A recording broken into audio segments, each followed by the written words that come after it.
That's good, Okay. we're because we all set. wouldn't have been able to make quorum otherwise later. Right.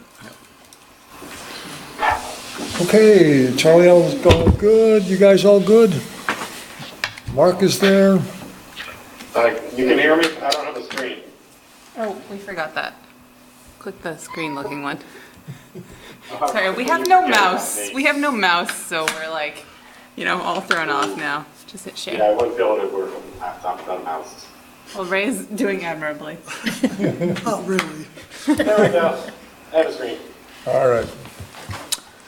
Welcome to City of South Burlington, Department of Planning and Zoning, Development Review Board for June 5th, 2018. First thing on the agenda is directions on emergency evacuation procedures from the conference room. If there's an emergency, we will exit either through the doors you came in from or these doors, and we'll meet in this parking lot. Scroll down. The south parking lot, to make sure that everyone who signs the sign-up sheet is safe and sound. So if there's an emergency, please let's do that. Number 2, additions, deletions, or changes in the order of agenda items. Are there any additions, changes, deletions? Hearing none. Comments, questions from the public not related to the agenda? Anybody have any comments or questions on items not related to the agenda? Hearing none. Number 4, announcements. Well, it's good to have you back, Bill, but we had a record-breaking speed on the last meeting, so you've got a challenge ahead of you. Dude, half an hour, yeah, I love that. Didn't take any time to watch that on tape. I love that, yes. Item number 5, miscellaneous application MS 1802 of Merrill Kate to alter the existing grade for stormwater improvements. The improvements consist of regrading the lot and installing 2 stormwater manholes connected with a perforated pipe to an existing drain manhole at 4 Slocum Street. Who is here for the applicant? Thank you very much. Here? Yes, that's great. That's great. And if it's first, raise your right hand. You promise to tell the truth, the whole truth, and nothing but the truth on the penalty of perjury. Thank you so much. Oh, and state your name? Yes. My name is Merrill Kate. Thank you. Resident of 4 Slocum Street. The owner. Pretty straightforward project. We bought this home in December. There was a little bit of water there. Thought it would probably be a problem, and it did develop into one. So it appears that they had done some work at some point in the past. The house is about 20 years old. There's a small sway that goes on the left side from top to bottom, and a deeper one that goes from left to right along the boundary lines there, which is the blue is the water that you can see. So there is a manhole where it says current manhole that is about probably 24 inches below the level of the street on my property, and I think was put there to manage this water flow as it was. But the sways aren't quite deep enough, can't really get them deep enough. So my plan is to I had to have a landscaper coming in. His suggestion was to put 2 I guess you'd call them manholes, 2 grates, one in the top left there, one on the bottom left, and pull that water from those 2 primary areas, and all with perforated pipe underground as a fringe drain, and then cut into the current manhole that is there. And I think that he believes, and I believe that would manage this water problem. Houses all around are affected by this. My plan is definitely not to increase the grade to push water back onto them, but to actually pull the water from their property into these manholes so that we can drain this and actually improve the value of those 5 properties as well. This is on the previous screen, the bottom left. It did get worse than this. The only complaint from these neighbors of my doing is they enjoy the ducks that come here to land sometimes in the springtime. Other than that, they had no problems with it.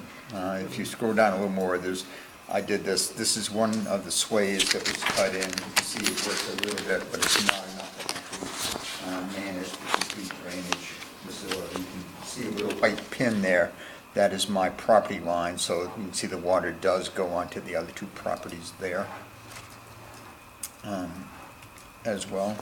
A motion to close? Have you read the decision? Oh, yes. Have you seen the decision? I have not. So in Draft the packet, decision. there was the photos in your application Oh, and then yes. the draft decision and the text thing? Yeah. I'll entertain a motion to close.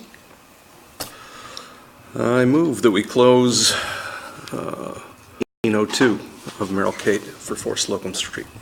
Second?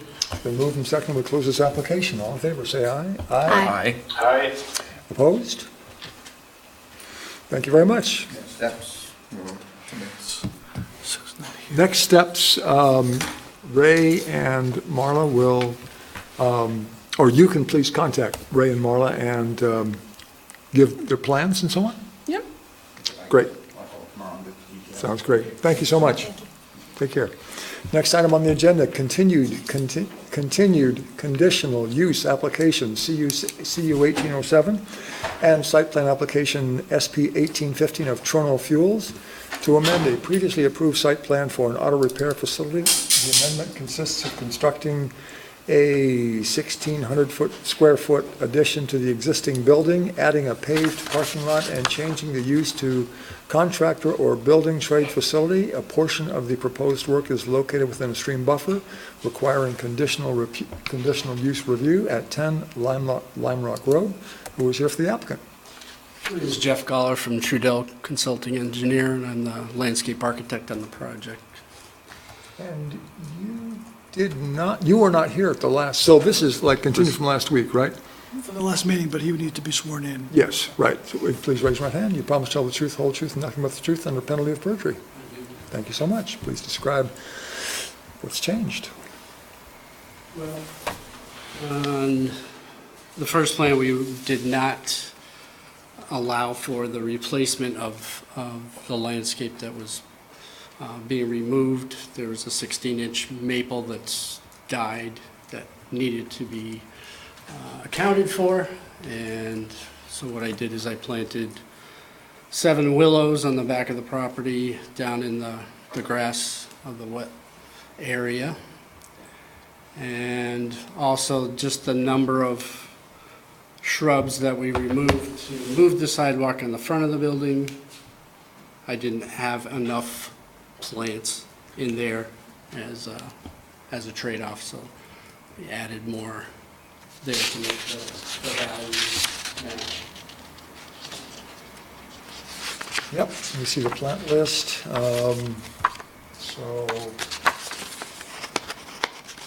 Looks good to me. So, and you've seen is there a draft decision? Yes, there is a draft decision, right? No, is there a draft? No, there isn't. Yep, after It's the after the specs. approved site plan. Oh, but it's still redlined. So Red and. So staff is happy that the requirements are met for replacing the tree caliper. Yep. That's great. So I have no questions, comments, questions? from the board? That was going to be my question. This does replace all the calipers? Yes. So as explained in the cover memo, the trees that are measured on a caliper basis are replaced on a caliper basis. The shrubs and lilac, the industry standards is not to measure a thing on a caliper basis. So he's provided comparable size and value replacement. Okay. Other comments, questions from the board? Mark, you okay? Yeah, I'm okay. Okay. There's one red comment, but it starts at number 2. Is there a number 1, or is that just a? Oh, on the draft decision?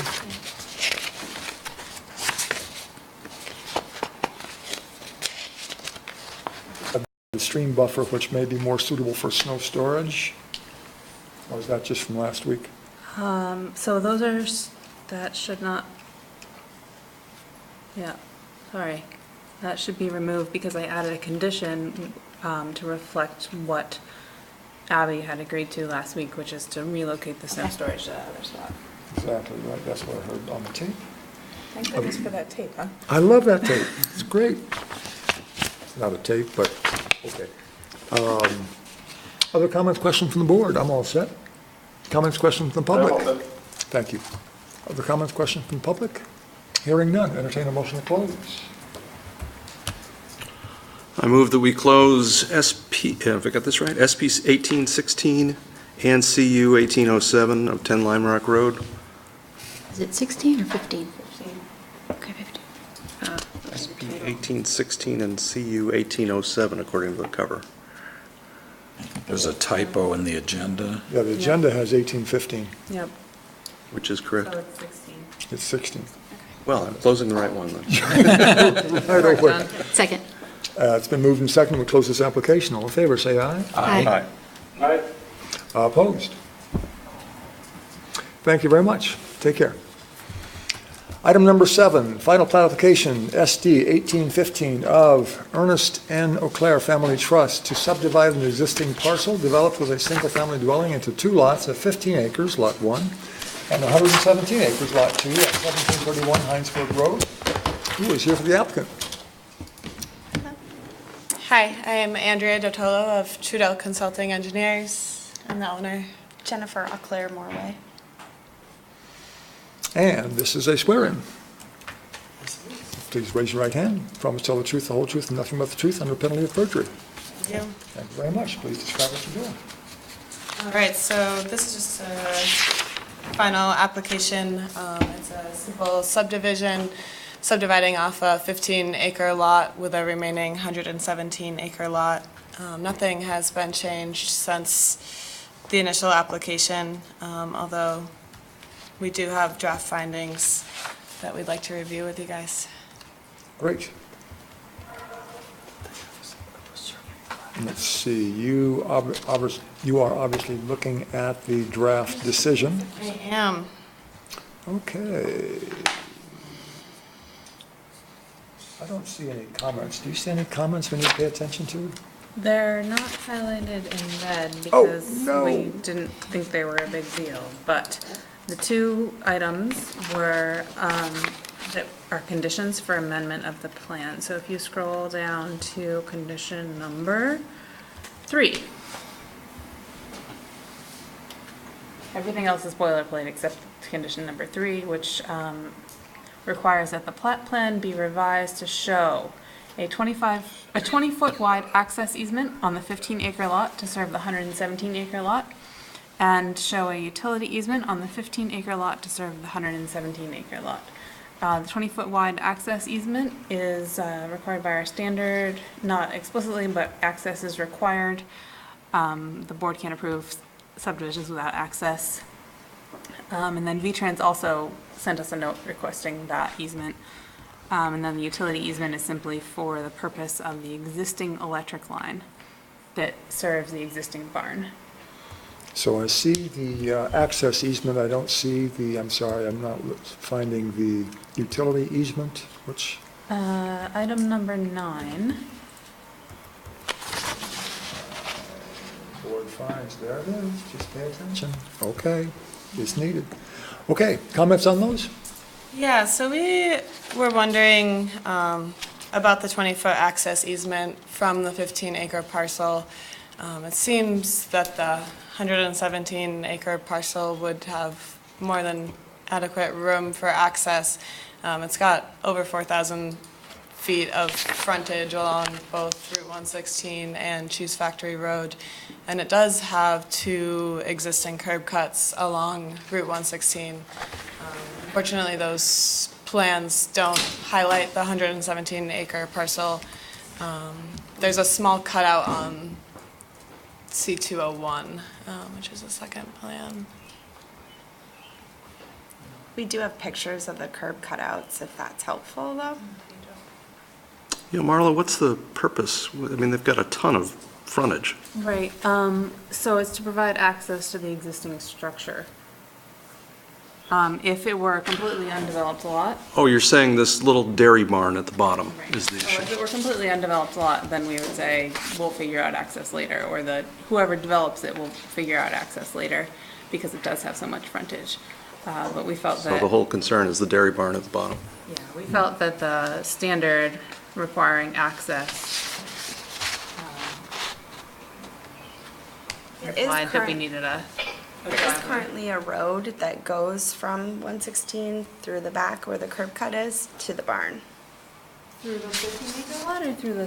Through 117. Do you want to pull up the map, right? Yeah, it's like a farm access road. Sorry, the Google map. Yes. How do I do that? So go to the Internet Explorer.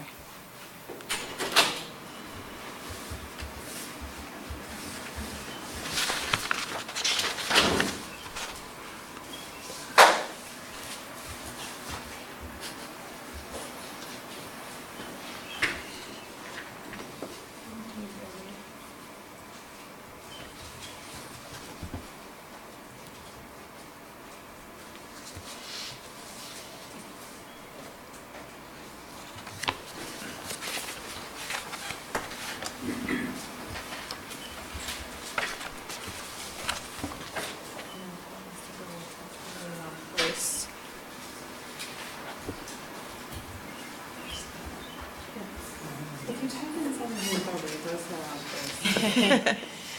You could go to choose fact. Almost there, right? You're Slightly getting south. close. You're getting yeah. close, yeah.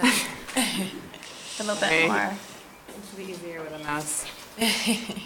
Right about There. there. Okay. It might be a little far, but. So you can start to see the, So the barn is here. And you're To the saying south, this yeah. is the curb cut? yes. Yep. And there's a second one somewhere? There's one just south of that as well. Oh, right next to it, where it Yeah. says Yeah. 116. Yeah, it doesn't go on. Everybody following?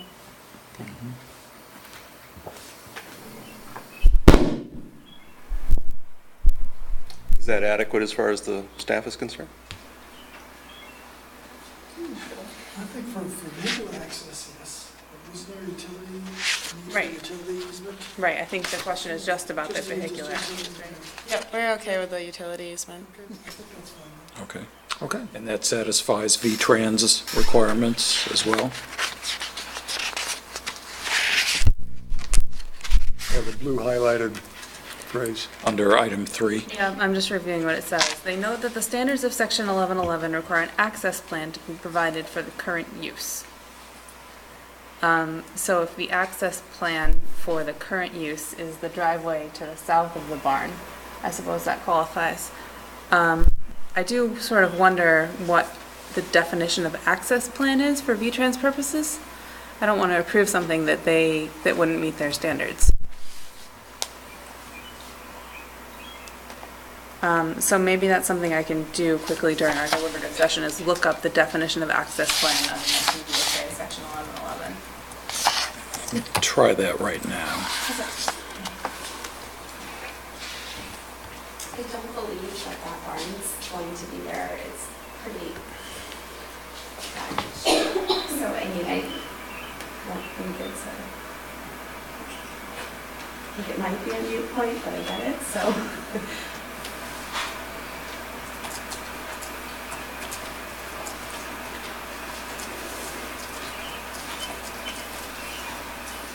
Okay, that particular section does not have its own definitions, so we'd have to look elsewhere for them, so we probably want to take a little more time to do that. Okay. Continue for that? I guess Guess the we could alternative ta- would be if access plan means an actual plan. Would you be able to provide a plan with a different view that shows where the access is? Yeah, absolutely. This requirement is really a V-Trans, it's not an LDR requirement. Right. So we're just trying to accommodate possibly the V-Trans.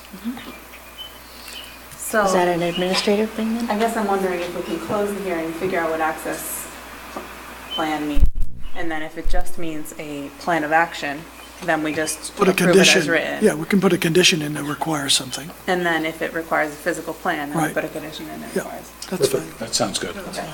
Fine by me. Okay, other comments, questions from the board? No, good. Okay, comments, questions from the public? Yes, sir. Please identify yourself. Hi, Larry Parker.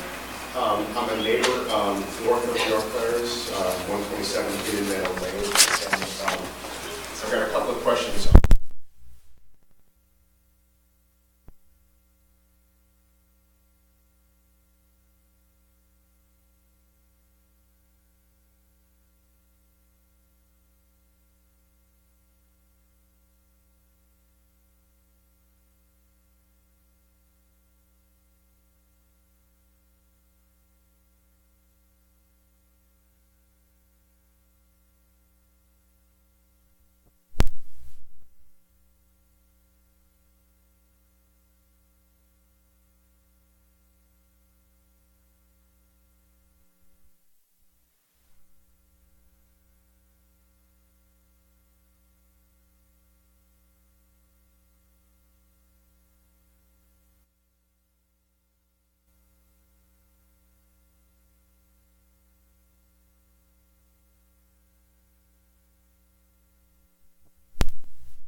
Heritage as an example.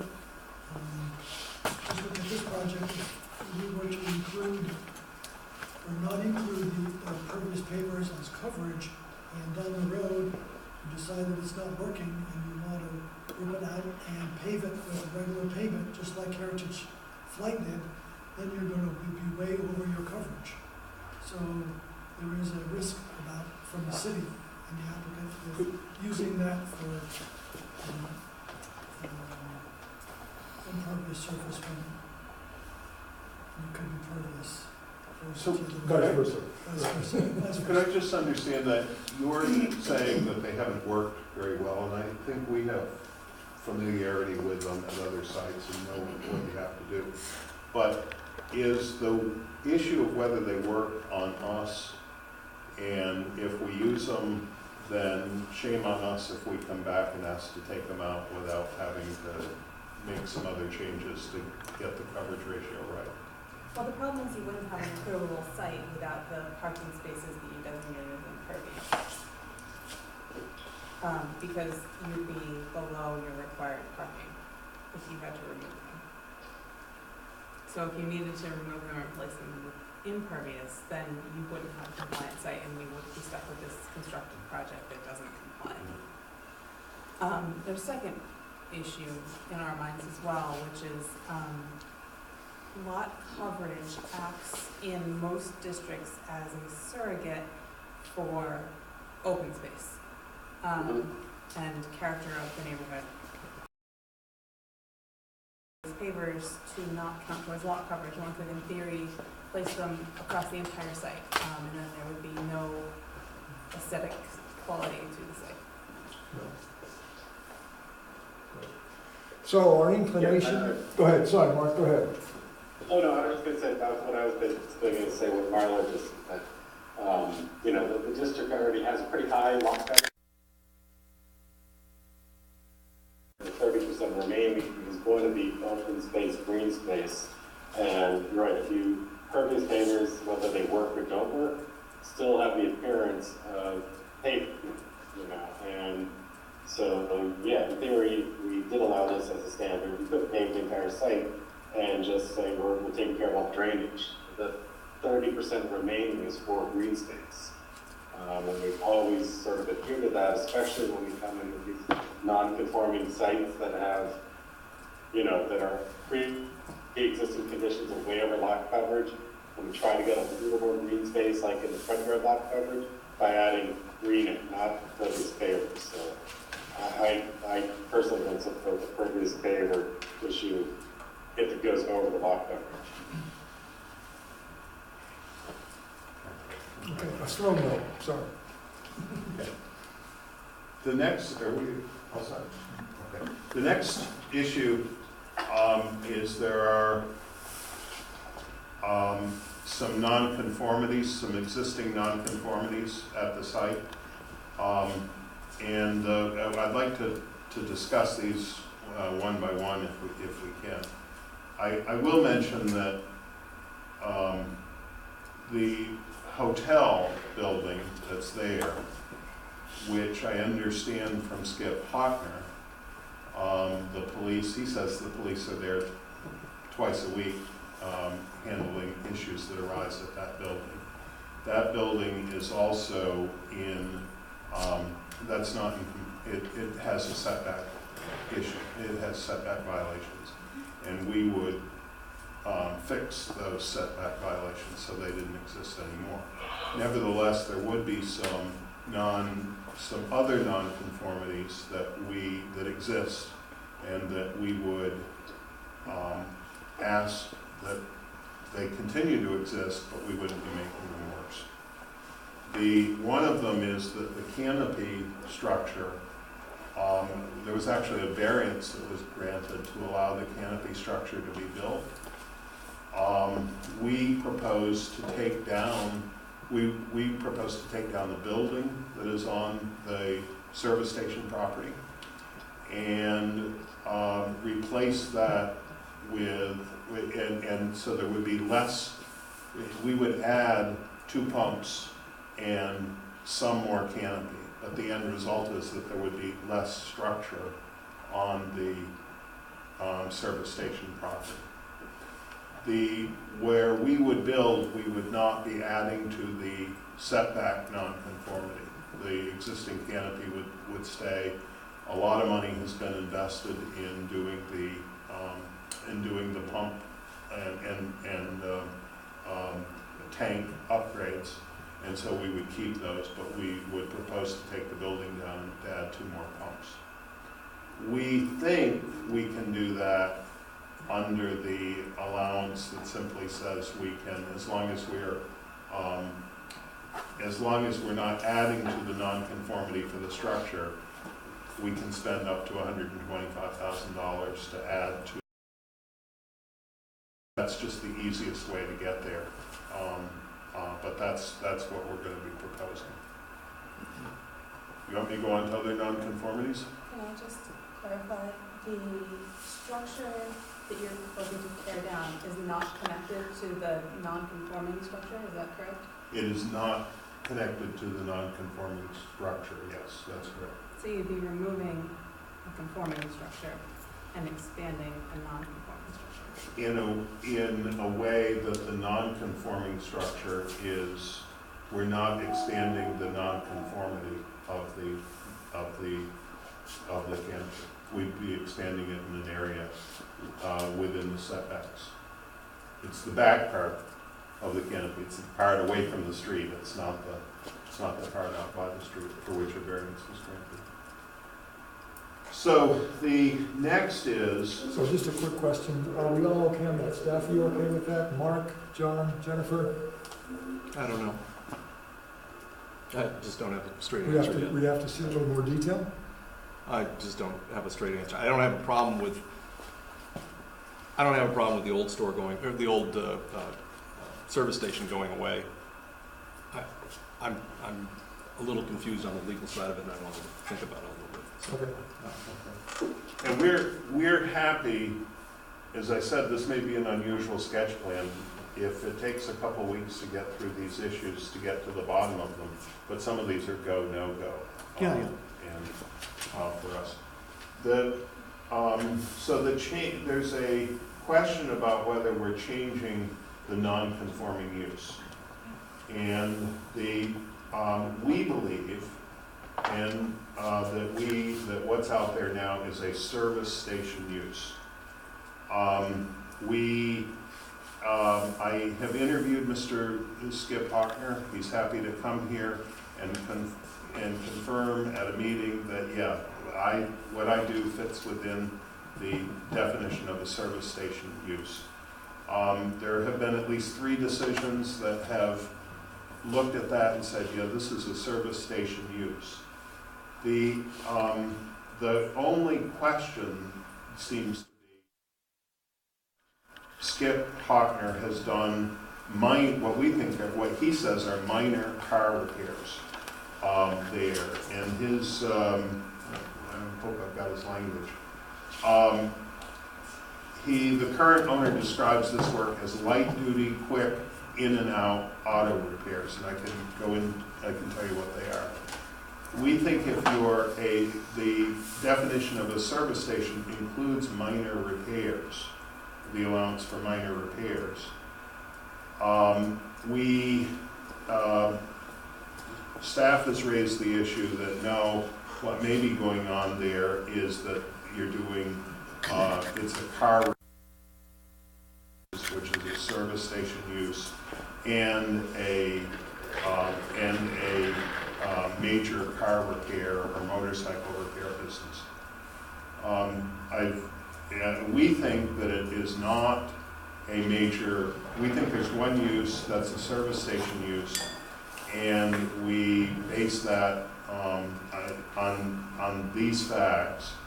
The use of the site has always been described as, in at least 3 zoning applications, as being a service station. There's never been permission granted to operate a car repair or motorcycle repair. The vast majority of the service station is properties devoted simply to the sale of gas, which is clearly a service station use. there's an accessory use at the site that has included the sale and installation of tires, batteries, and lubricating oil. That falls under the definition of a service station use. The other automotive services that have been performed at the site include motor vehicle inspections, and there are some other services, but there is, as Skip Hockner will tell you, they're all quick in and out. They're very minor things. He's not doing engine reconstruction or anything like that. The site has not been permitted or used to sell autos or motorcycles. The site hasn't been permitted or used to perform major repairs on autos. And the site has not been permitted or used to sell auto or motorcycle parts and accessories. So for all those reasons, we think it's a service station where we would propose to keep it a service station use. Seems logical to me. So I have a couple concerns about that. Yep. And I want to ask Ray a question. The adjoining property, in the file, there's a letter that says you are operating as an extended stay hotel. You only have approval for hotels. What would we say the uses of that property today? The Maple Leaf, it's currently apparently being used as an extended stay or even residential units. Regardless of what the prior approval says. Right. Okay. But it appears to have been approved only as a motel. Okay. But the existing use It's not, does is not appear extended to be, stay. right, does not appear to be in compliance with its approval. The existing service building attached, that's detached from the fuel pumps, has a sign If people on could raise their voices because the microphones are not working, it. so you might want to raise your voices. The existing building, not the gas pump, but the enclosed building, has a sign on it that says full service auto repair. If we apply that same logic, that's full service auto repair, auto and motorcycle service and repair use, not service station. I happen to know Skip Hockner, because of the sale that I did to him ages ago, and I see him occasionally. I think a big piece of his business is actually tow truck related.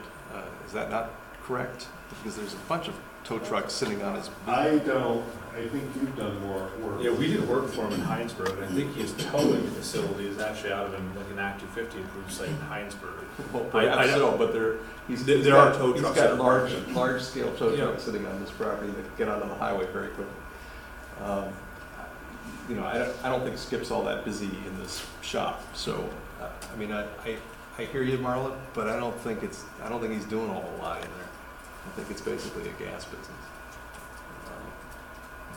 I think the bottom line is that whatever uses are on the property are pre-existing non-conforming. Gotcha. Yeah. And the proposal, we'll find out more, but the proposal is to increase the use, is to expand the use by adding fueling positions. Expand the non-conformance. The regulations do not allow the expansion of a non-conforming use. And the service station is a non-conforming use. Service station's non-conforming, auto repair, whether it's minor or major, is not allowed in the district today. Well, that's problematic. But So, yeah. I can talk to the expansion use when you're ready. Go ahead, please. Okay, so the expansion, we believe that 100% of the service station property has been used for service station use. We're not proposing to change that, and if anything, we could actually reduce the amount, the portion of that, because some of the parking might be, you might say that it's being used for the new grocery store or retail use. So we might actually reduce the size of the site that's used for the service station use. Whenever I have looked at changes, issues of expansion of non-conforming uses, you always look at the area that is being used. I've never seen a question where you look at what traffic is being generated, the amount of traffic that's being generated by the uses that are occurring in the non-conforming use. The size, the area of the non-conforming use is all of that law, and that's before, and that will be true after. It is true that we propose to change the product mix of the non-conforming use so that more of it will be gas sales and less of it will be the minor auto repairs. But that the only way that you get to calling that an expansion is if you look at the only way that's been suggested is if you look at the traffic generation. And I would ask you to look at, as a lawyer advising people, it's never occurred to me to analyze this on anything but what's the size of the area before and after. It's never occurred to me that you have to do a traffic study to figure out, gee, do you have more traffic before or after? It's the same area that's being used for the service station before. With 4 additional fueling stations. With 4 additional, but with no building, with no, the auto repair businesses, that part of the service station business is going away. It's the same area. We're not expanding off the site. If you look at the definitions of how you calculate expansion, they all go to square footage used, or they all go to square footage used. They don't go to, gee, what's the traffic generation? Staff? We disagree. The canopy, which covers which is part of the service station, is being expanded. So you are expanding an area, you're expanding a canopy, which is being used to house, if you will, the fueling positions. Service station includes a definition of dispensing of gasoline. You dispense them using gas pumps. They are station used by our definition. But if they remove, I'm just guessing here, if the building is 600 square feet and they're removing 600 square feet and they put back up 600 feet of canopy, have they not left it the same? It depends on whether it's a expansion of, or a swapping of one use for the same use, or a swapping of one use for a different use. Swapping of one use for a different use. So the first question of nonconformity affects the second question of nonconformity. We believe there are 2 uses, the auto repair and the repair building, and then you have the canopy, which has the service station component. But if you were to tear down, say, 300 feet of canopy and put 300 feet of canopy on the other side of it, because it improves site circulation or something, that would not be an expansion. So I'm sorry, but service station includes minor repair, sale of odds and ends and so forth, right? Minor service repair may be rendered, but as Marla put it out, there is a sign indicating that it's a full service, not a minor repair station. And because that's going away, in my brain, there's a little bit of a net benefit to when you wave 2, you're getting rid of the 2 bays that are there now. And yes, you're adding 2 pumps, but it seems like there's a little bit We're actually, the size of the building that's going away is larger than the area of the canopy that we would propose to have. Yeah. So the net benefit is actually towards conformity. Yeah, so the existing building is, just for size comparison, is 1,680 square feet. So that'll be raised and demolished. And the canopy expansion as currently proposed is 800 square feet. So just size-wise, just so you have that data. right. It's not that's the hang up. They're expanding a non-conforming use of the service station, which is the retail. So if if I talk too much, you know, I'm a lawyer, and I'm often been accused of that, but there are two issues here. One is, are there two uses or one use? You don't have to listen to me. We'll have Skip Hockner come in, he'll tell you, if you come to the conclusion that there's one use, then there's one use. If you come to the conclusion there's two uses, there's two uses.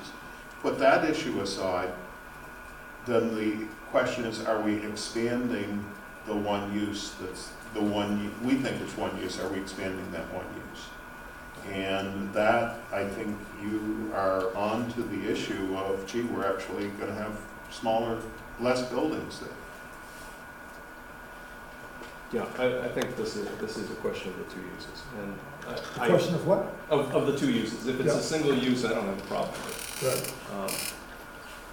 So, Yeah, and, you know, from my, 50 years ago working in the gas station days, yeah, we said full service auto repair, but It's puffery.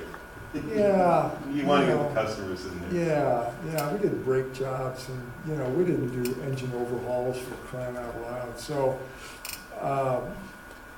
and I have to say to staff that unless something miraculous happens, my feeling is that this project in general is a huge improvement. So my bias is going to be to try to shoehorn this project in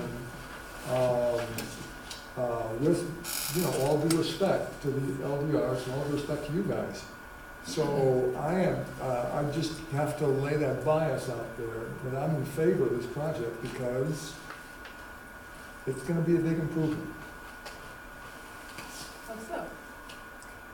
Can you elaborate on that? Well, let's see now, 2 times a week. I'll go with 2 times a week going to the hotel. Yeah. I tell you, I used to run that hotel. That's what I sold to Skip Hockner. And if it was only 2 times a week, that was pretty good.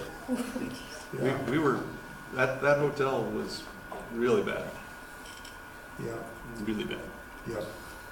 So I apologize, and you guys clearly have, a different opinion on this, but I think this will be and I just don't think there's a better use for that space, unless somebody is gonna put a Denny's, there's already a Denny's there, Yeah. So, We're missing one of our members who is a staunch proponent of affordable housing, and I can Yep, foresee the that's where we're discussion going. of- Yep, and that's coming up. That's, You're I'd like exactly to right. add another story with the affordable housing. That's just me. I think that's realistic, although I will say, when we sold that building to Skip, it was barely habitable. I hope he's done things to it to make it better, but it was really bad. Right. It was a bank property, foreclosure property. that Nothing a good wrecking ball wouldn't fix. Right. A wrecking ball was exactly what it needed. Right. He didn't tell me he had done anything, so he said, he described it as being stuff that was there from the 50s. Yeah. Okay. So the relationship to the comprehensive plan,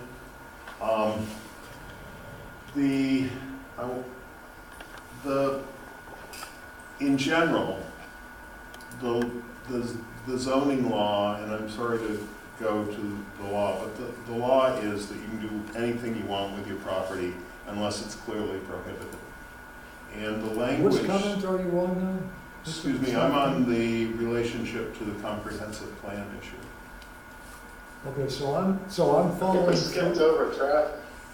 Yeah. Oh, did I? Oh, okay. Well, okay, I just put it in the wrong place on my notes, but let me say,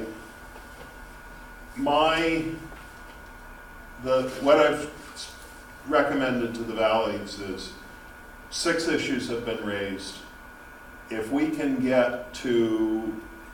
see daylight on 5 of those issues, the 6th being traffic, then that's a good place. I'm happy to walk through the traffic analysis that we have done. I believe the way it's going to get resolved, and I think we've got good solutions, but I think the way that you're going to have certainty that it's resolved is for your traffic engineer to talk to our traffic engineer and for them to bless the, you know, make recommendations and to decide stuff. And I think the valleys are reluctant to invest in the traffic issues while these other issues are out there. But then my recommendation, right, and who am I, but they sometimes get mad at me, but my recommendation would be if we can get through those issues to try to hire some people to see if we can resolve the traffic issue. Nevertheless, I'm happy to go through it. And that is, we think, this is in the traffic overlay district. We understand that the traffic overlay district is being considered for some changes. And this may well illustrate the need for those changes. We've decided that we couldn't wait until those changes were made. We have to proceed with this project or not. But basically, as I understand that the traffic overlay district, really what it does is it allows traffic, the purpose is to allow traffic to move faster between Burlington and Shelburne without really considering whether that's beneficial, how it's impacting people in South Burlington. And I think this could be an example of that. We believe, so you start with the budget, and then you figure out what you're going to generate, and you got to come up with ways to treat the difference. We think that the budget that we're starting with should be the 125.2 trip ends that are generated by the service station property today, which we're not changing, and which is a separate law. And that's calculated by 8 fueling positions times 15.65 trips. And then the hotel property, we think, is entitled to an additional 7.5 trip ends. So you add that up and it's 132.7 trip ends. So this is different from what staff gets. Yes, yeah, no, I understand that. There's a disagreement here, or not a disagreement, there's maybe misunderstood, well, anyway. Are you using a 10th edition? Are you using the same edition? I mean, is the base the same? Is the what? So, staff... The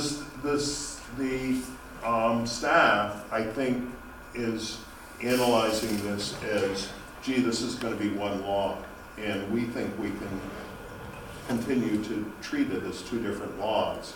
We think if we treat it as 2 different laws, then you get to keep the traffic that the traffic budget that exists. And that's why I get into the issue of, gee, why would you take away somebody's traffic budget, what they already have, so people can drive faster out on Route 7? I think the ordinance says that we get to keep what we have. We don't get to add, we don't get any credits for what we have, but we get to keep what we have. So if that's where the difference is. But I'm not a traffic engineer, and I think it's an issue that is worthy of people thinking about more. I've thought about it a lot with our traffic engineer, but I don't think it's worthwhile. You know, I would encourage people to not make a snap judgment. Let's figure out. So anyway, if that prevails, we've got a budget of 132. We think the way to analyze this is that we need 229 trip ends. And we think we can connect to 3 different properties and get 15 trip ends per property.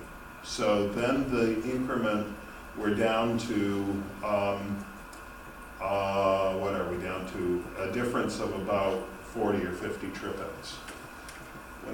Working with our traffic engineer, when we got that far, he said, look, the way to solve this is to go to Hannaford's and to negotiate an arrangement a cross easement with them.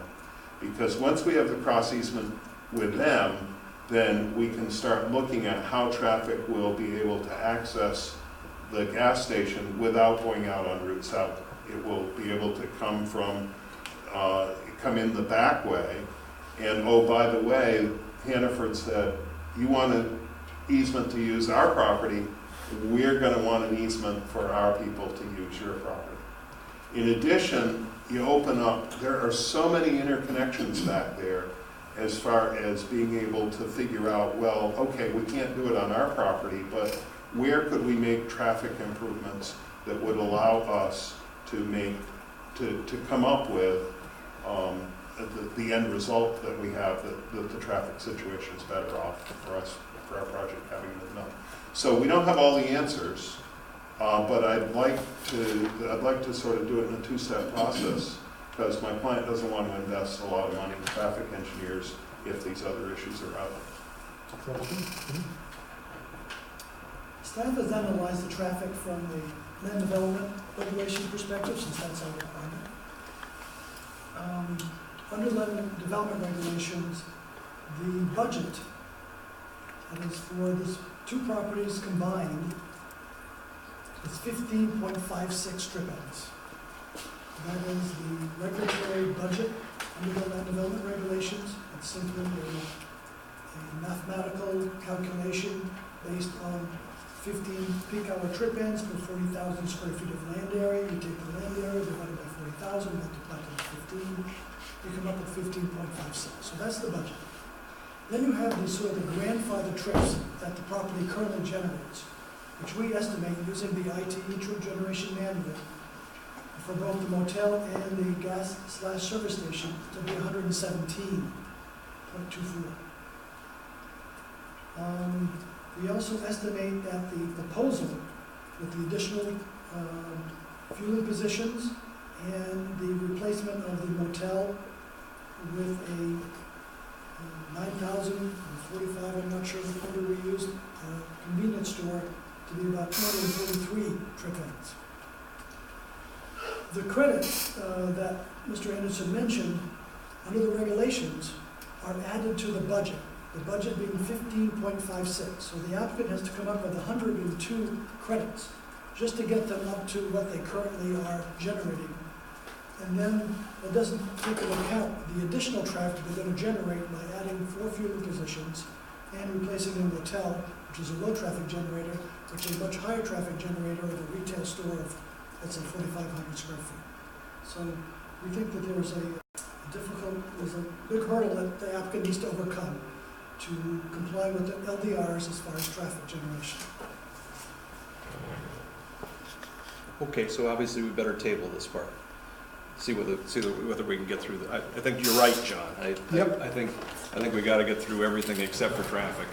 Yep. And see if you're still happy enough moving forward, because obviously staff has an opinion. Frankly, every time we come into one of these very complicated traffic situations, we have to look to experts because it's beyond us.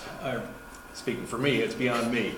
And so I think realistically, it's a question for the pros. And staff obviously has a significant issue. If we can put that aside for a second, can I go backwards for a minute?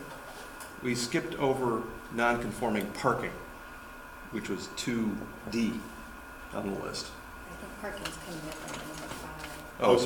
so we're jumping, we're moving that up. so- Okay, never mind. Okay, yeah. Okay. Never mind. Go ahead. Okay, so,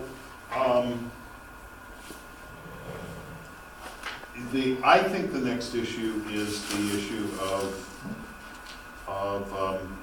the relationship to the comprehensive plan. And what we're required to do is due attention by the applicant should be given to the goals and objectives and the stated land use policies for the city of South Burlington as set forth in the comprehensive plan. My son picked up his tires. He's living in a rented apartment. I feel for young people. I remember how hard it was. I think it's only gotten harder for young people to start out. I think the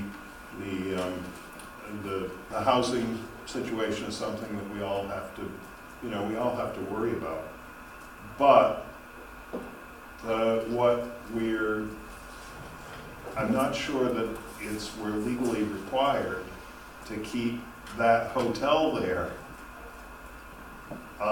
Particularly where I think what the ordinance says is that we have to have, you'll have commercial development out on Route 7 and then allow a good entryway into the neighborhoods. And we're certainly providing that, or we could provide that, especially where people would be able to come right to us without having to go out on Route 7. I don't think we're required to do, even if we're required to do that, I don't think the ordinance requires us to do a whole lot more. Okay, let's open this guy up. Mark? Or Jennifer, I know Jennifer's right there. I was just gonna say, I don't think it's a requirement per se, in quotes, but I think that the effort to preserve the affordable housing is where the hiccup is. And I'll go back to my add another floor and have somebody manage some affordable housing up top. You're built in. Above a service, above a convenience store? Yeah. It's a built-in clientele.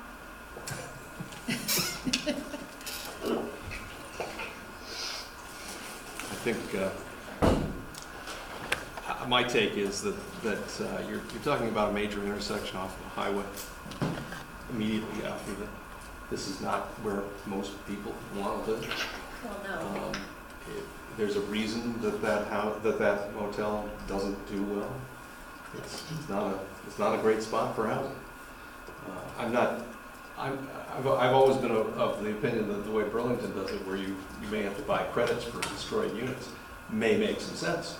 There may be a give to get. We don't have that, and I don't think this is a place to be trying. He's right. I don't think this is a place to be trying to place affordable housing. I know it's not ideal, but it's a one. I'm with you, but I don't agree with it in this case. So, and I do think the interconnection is pretty vital. I mean, getting people off that street and into the back. Hannaford unfortunately is building right on the same footprint that was there. If they hadn't been, we would have had a whole lot more interconnection back there based on what the city plan was. This is a good start. I agree. Mark? I've been trying to follow this, but I'm getting scattered blockages in and out. So we're talking about the relationship of the comp plan right now and the affordable housing issue? Yes. Okay. I mean, I think one thing, I don't think that I'm in agreement with staff that it's inconsistent with the needs and objectives of the comp plan.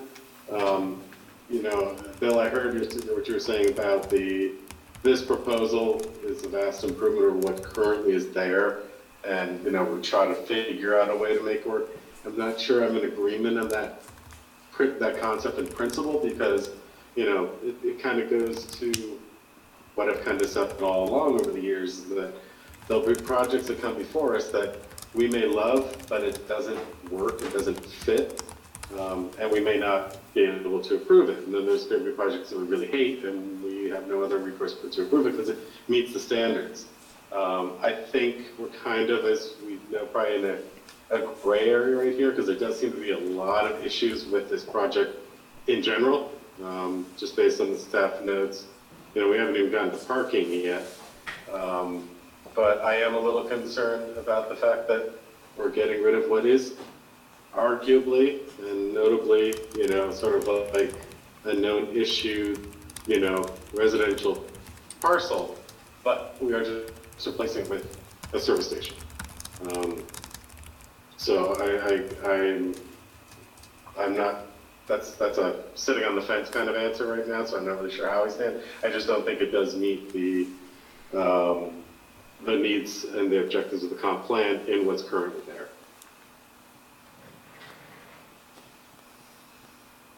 Okay. You're All getting, right, so. getting a split decision there too. Yeah, it's. Yeah, split yeah, I decision, hear that, but. Yeah. Okay. Could I, before we leave that, could I just point out, I think Ray identified an issue that, and that is, I guess the project is being used as a long-term stay hotel, but I couldn't find a permit for doing that. I think I agree with Ray that what it's permitted for is as a motel. I'm not sure a motel is, if that's the baseline, I'm not sure it's really contributing to housing in the city. It's contributing to, but anyway. Unless, if I could just add, unless we invoke the 15-year statute of limitations on zoning violation, in which case the property is in compliance if it's been used this way for more than 15 years. Okay. Well, I can tell you, before we sold it, it was being used as a motel. We had to get people, we had to get them to pay on a very regular basis. They stayed longer than you might have for a motel, but they were on daily arrangements, and we didn't put them under.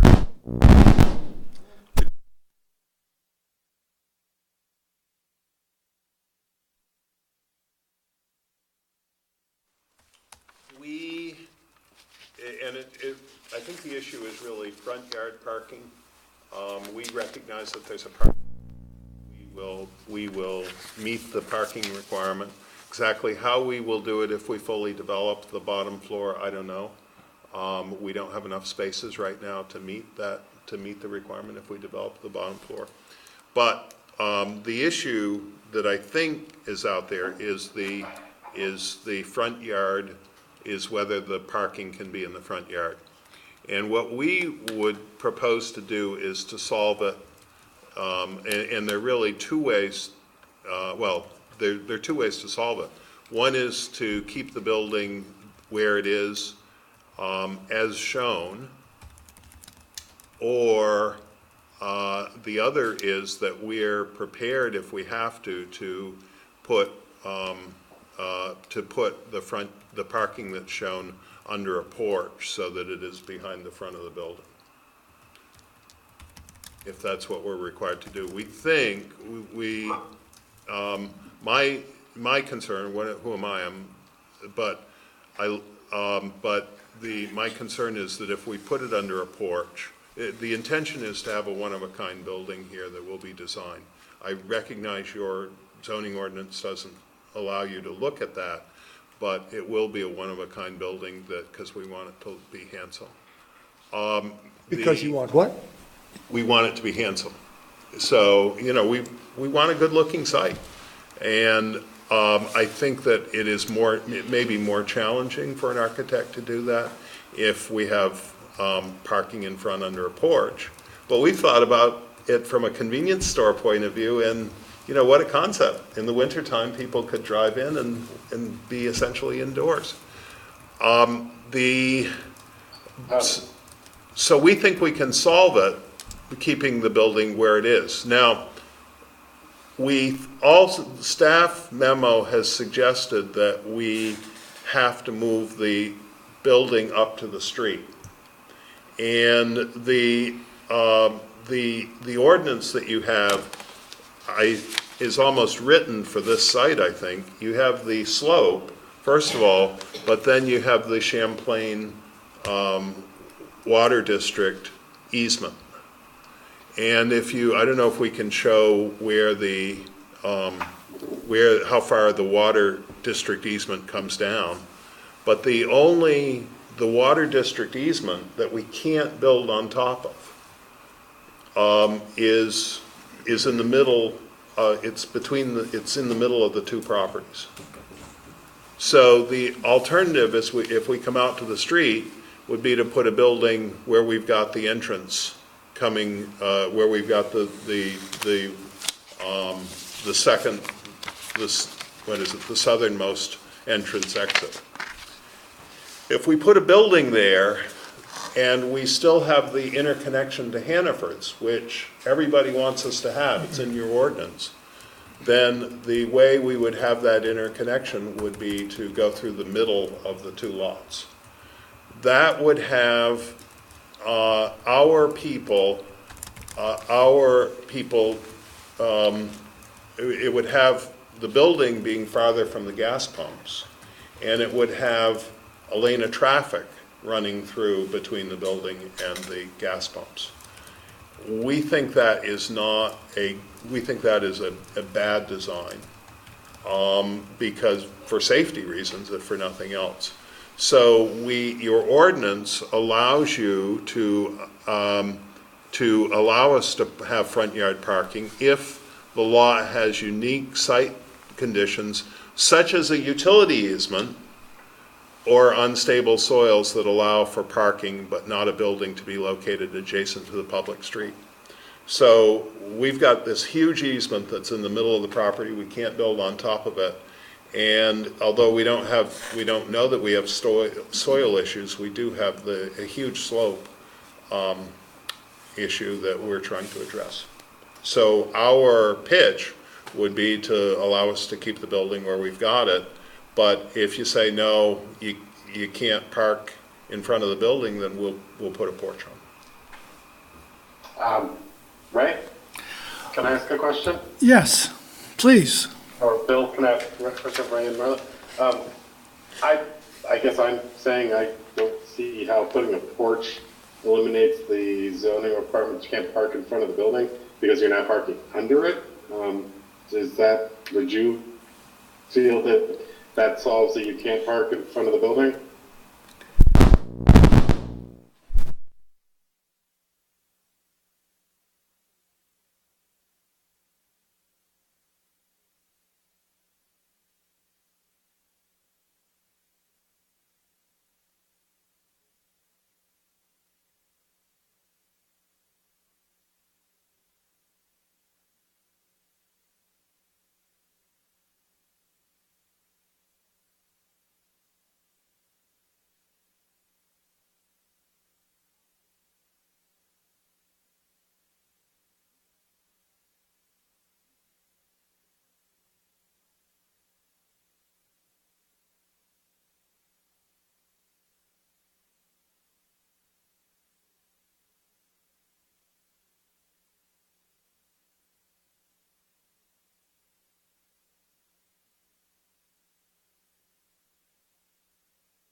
Putting the building that close to the street. Yeah, the other problem with double loading the parking in the back is that the first row of parking is using impervious pavers. Yeah, I don't know that the pervious pavers could stay, but if it were a parked ramp in the back, that could sort of solve the grade issue and the parking in the back issue. Like Ray said, if the building were a different shape, maybe where the words existing motel to be removed, it came up to there, and sort of cut off where the easement is, that whole side where the easement is to be where the parking is. There's a bunch of different options. That seem like they could work. That are, work around the utility easement issue. And I'd be in favor of that. John, Jennifer? I'd be in favor. I would too. Yeah, I'm sorry, go ahead, Mark. No, I was just saying I would be in favor of that too, because, I obviously I'd want to hear what Ray and Marla have to say about the issue of putting a porch on it, but I would say that you still are seeing cars parking in the front of the building, taillights, cars, that still seems to defeat the purpose of not parking in front of the building.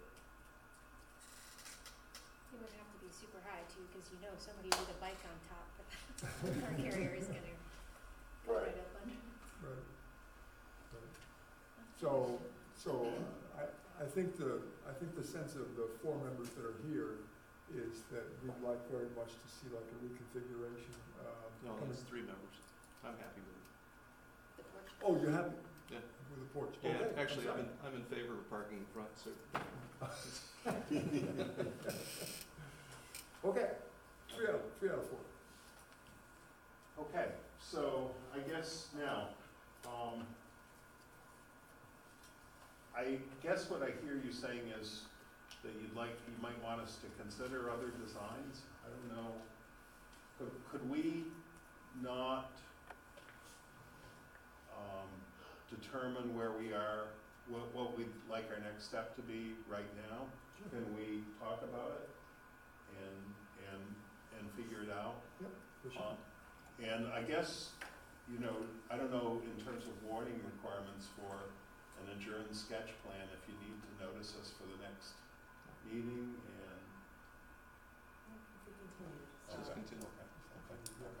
Okay, so we'd really like to come back, I think, and see if we can get just, you've been very helpful to us, but if there's a little bit more certainty we can get, and then maybe we can work on a traffic issue. Yeah, you've got a lot of hurdles here. The other Mr. Valley says if this were easy, everyone would do it. Yeah. So, and the last staff comment is applicability of planned unit development standards. Staff doesn't consider that the layout presented meets the criteria for classification as a PUD. It's not particularly innovative. Inefficiently uses available space by increasing impervious, and doesn't represent infill, as both parcels are already developed. So, we would have to figure something out. Yeah. So, if, I don't know if you want to keep going or not, but our thinking is that the language that's being referred to is from the purpose section of why you have a PUD. It is not a legal requirement that we do those things. Now, we think we're pretty innovative here, and we think we're very innovative. But if you disagree with that, we're not sure that it's a legal requirement that we be innovative. We think we meet each of the legal requirements for the approval of the PUD. And I'll just say that, and maybe it's something when we come back and look at moving stuff around, we can convince you of that. Okay. But thank you. I didn't. John, I would say one other thing. I mean, I'm not against front yard parking. That's just one of my things. This is a service station, and it's arguably one of the entrances for the city of South Burlington. It's really, it's a little bit like CVS is up on the corner. They came to us with a lot of different things. We looked at a lot of different options, and it was a very difficult project because of where it is. This is fairly similar. You get off the highway, and what's front and center? An old Gulf station. I think it's Gulf, whatever it is. And you could be a lot more innovative in terms of style, and I mean, I recognize it will cost more money to do it.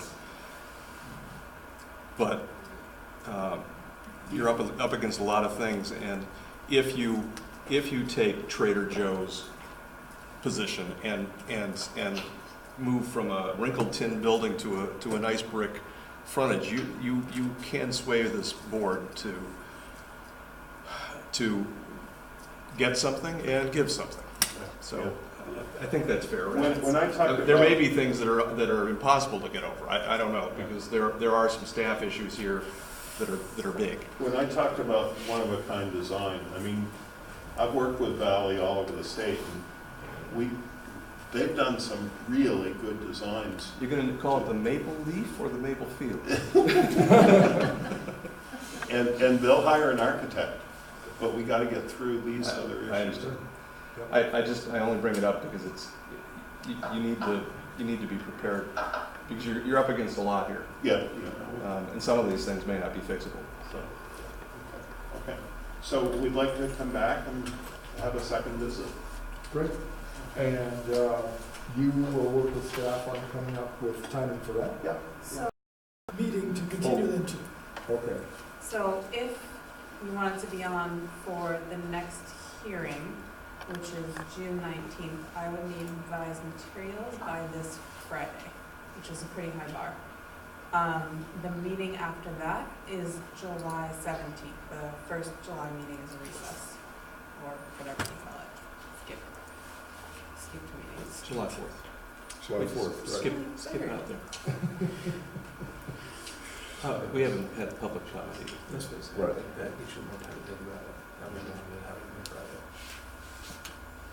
So July 17th. Exactly.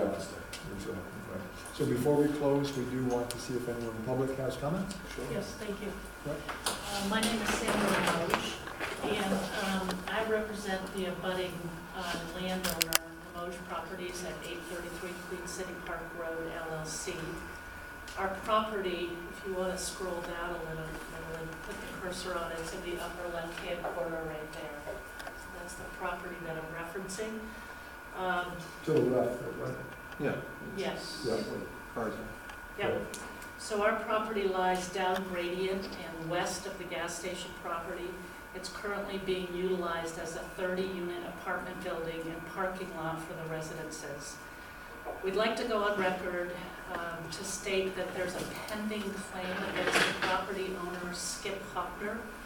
It has been determined that the property owner's past operations have resulted in petroleum contamination of our soils. The state of Vermont has performed extensive testing of our property and continues to test to determine the extent of the plume that has migrated onto our property. This information may not bring, that we bring up, let me start that over. This information that we are bringing up may or may not pertain to this hearing, but we want to go on record letting the board know that this is an ongoing case. We also want to express our concern that future development and excavation of this property could lead to future releases and/or contamination of our adjoining property. We have a duty to look out for the health and welfare of our tenants. Our property has already been degraded by the past operations of the abutting landowner, and we are protecting our interests to make sure that more impacts do not occur. Thank you. Thanks very much. Okay, so July 17th it is. You don't need a motion for that, this is discussion. You need a motion to continue. Yeah. Okay. So I move that we continue sketch plan application SD 1816 of 793 and 907 Shelburne Road to July 17th. Second. Moved and seconded to continue this to July 17th. All in favor, say aye. Aye. Aye. Aye. Opposed? Thanks so much. Thank you. Take care. Thank you. Thank you. Next item on the agenda, minutes of May 15th. We've all had a chance to... Oh, yes, thank you. Yes. Did he stick around for the minutes? That's nice. We should have gone out of order and done the minutes first. Yeah, we should have. You're right.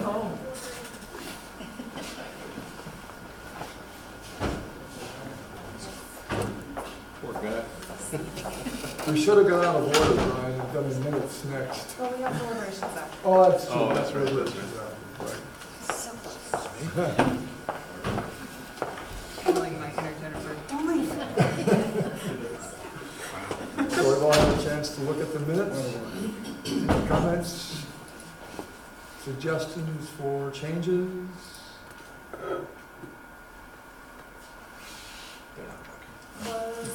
Do we have a quorum to approve minutes present tonight? Of people who were actually present at the hearing? Do not need that. No. You don't need to have a present member, I yeah. asked that for our attorney a while ago, and he said we do not need to have the same people present to approve minutes. Okay. Lucky you. Well, Bill and I watched the video, so. That's right. And it looks as though the minutes reflect what I saw, so. I move that we approve the minutes of May 15th, 2018. Second? It's been moved and seconded, we approve this application, all in favor, say aye. Aye. Opposed? Okay, sounds like we lost Mark, yeah. And that's the end at 8:44 PM. Thank you very much, take care. And there's Mark back.